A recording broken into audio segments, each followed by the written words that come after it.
Thank you for listening in again. This time we're going to talk about what the Ark is, and to understand we have to go back in time yet again. So, do you remember the tree in Eden representing God's authority as a lawmaker? Now, who's a lawmaker? In earlier days it was the king. If you have no law, you have no authority to reign. Did you know that? If the laws of my country was removed, so would it be with the state's right to judge. Government would have no power without laws. Who cares what the Prime Minister says, or the President, or the King for that matter? If there is no national law, there simply isn't anyone to answer to. Calling yourself a king or a leader would be an empty scam. You would only be it in name only and not for real. So the tree in Eden was symbolic of who their king was, who they would have to answer to in case of a crime. But they never knew sin. They didn't know what stealing, lying, or killing was. They didn't know what it was like to worship other gods. Because in the garden there were no sinful thoughts in the mind of men. So their loyalty was shown in a harmless symbol that was a beautiful piece of nature. The rejection of obedience to the Creator Father and worshipping one's own needs, the combination of these two are the start of the path that leads to all sin.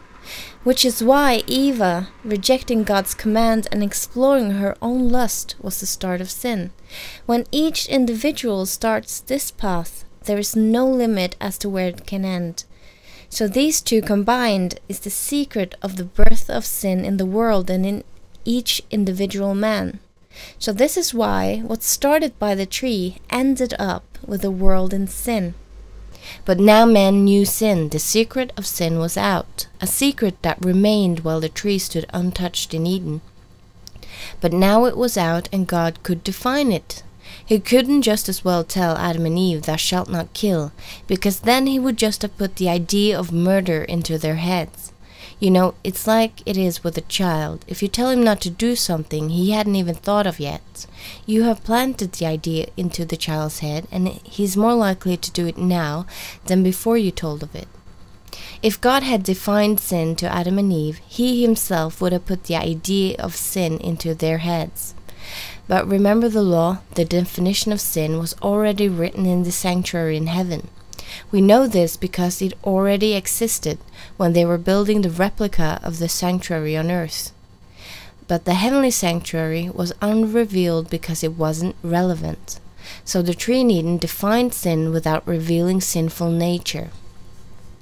The tree is a match with the Ten Commandments. One is hiding the knowledge of good and evil, the other define it. The tree was forbidden to touch and eat from so it could prevent sinful nature to be known, and the law defined sin. In the first book in the Bible we learn that Adam and Eve was refused the right to eat from the tree of life because they had eaten from the tree of knowledge of good and evil. They were cast out of the garden and cherubs was guarding the entrance. In the last book in the Bible we are told, "Blessed are they that do the commandments, that they may have the right to the tree of life and may enter through the gates into the city." So the Ten Commandments is here the new tree of knowledge of good and evil that we can't eat from if we want access to the tree of life. Now we have this today as well. If a king owns land away from where his home is, he leaves his seal and his law on that place. Then a group of judges and people are elected and make sure the law is respected by the inhabitants. So even though the king isn't present, they are reminded who they are to be loyal towards.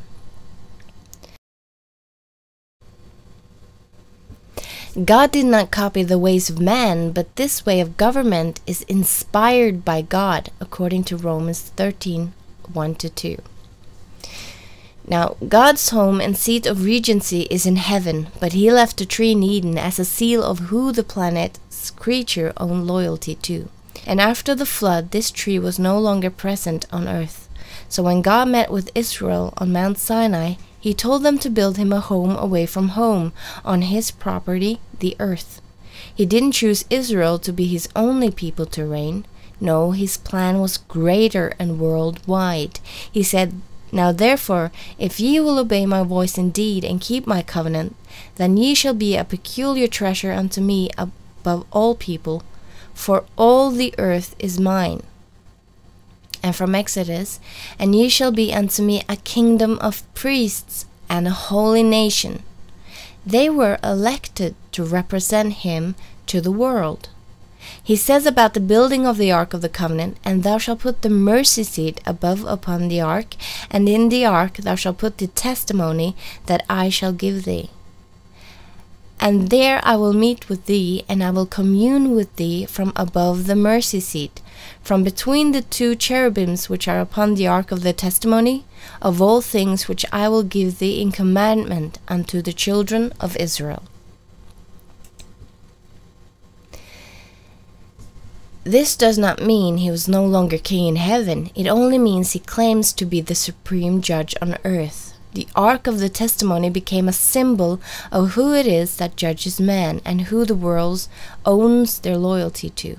And he set a people aside to take care of it, a people of priesthood or protectors. So between the cherubims of the ark, God would reign over his people. Now this is important. Why would God reign from the ark?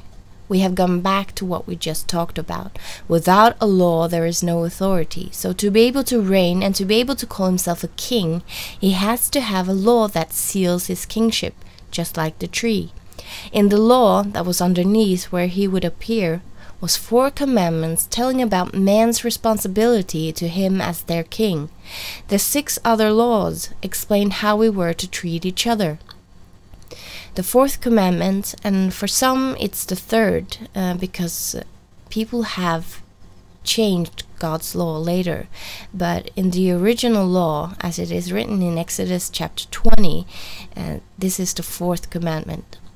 And in this commandment, he gives the reason for his right to reign over us. It says that he is the creator of the heaven and the earth, and because he is the creator, we must keep this day, the Sabbath day, as a memorial of his kingship. Now the 4th commandment contains God's name, the area of his reign, and his title. You see this today as well, because the information is needed. All nations put it on their money and their seals. The king's or leader's title and his area of reign. Simply to show people whose law they have to keep in the country they are in. So God does this. He places his seal on the law and asks Moses to build an ark, a place for him to dwell. The law and his seal is then placed within it. The law is the base of his dwelling place. Maybe you can begin to see what a big deal this ark really was.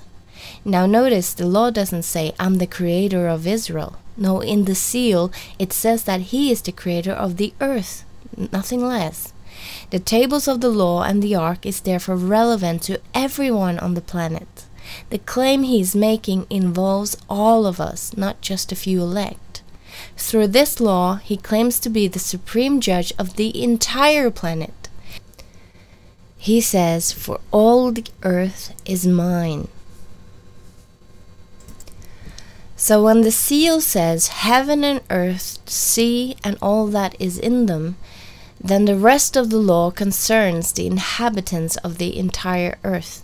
In Revelation chapter 14, the last book in the Bible, we see the message being given to all of the world, to all nations, tongues and people, to worship the Creator. So God's message of obedience go out to everyone and not just one nation. So what is the ark actually? The ark is several things. The first thing we learn about it is that the ark is a symbol of a kingship, meaning that the ark is the earthly throne of God. Does that mean that the ark belongs to Israel? No. It belonged to the Creator, and it was placed amidst the children of Israel because he wanted them to be a kingship of priests and a elected people with a specific task.